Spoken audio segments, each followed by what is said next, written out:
এখন থেকে কোনো রেস্টুরেন্টে আর খেতে যাওয়া চলবে না। যা দেখছি বাড়িতে ডাল ভাতই ঠিক আছে।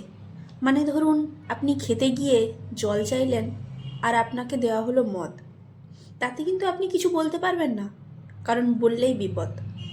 আপনি টাকা দিয়ে খেতে পারেন, ইচ্ছে মতো অর্ডার করতেও পারেন, কিন্তু আপনাকে যা দেওয়া হবে আপনি সেটাই খেতে বাধ্য।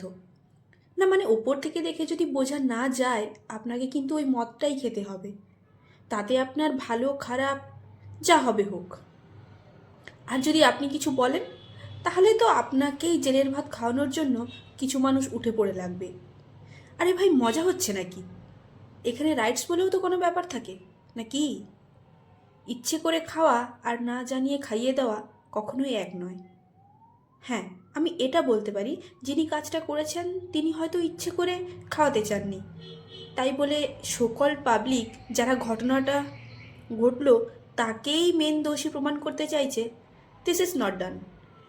আর হিন্দু বলে মুসলিম রেস্তোরাঁতে খেতে যেতে পারবে না, বা মুসলিম বলে হিন্দু রেস্তোরাঁতে খেতে যেতে পারবে না, এটা কোথাকার নিয়ম?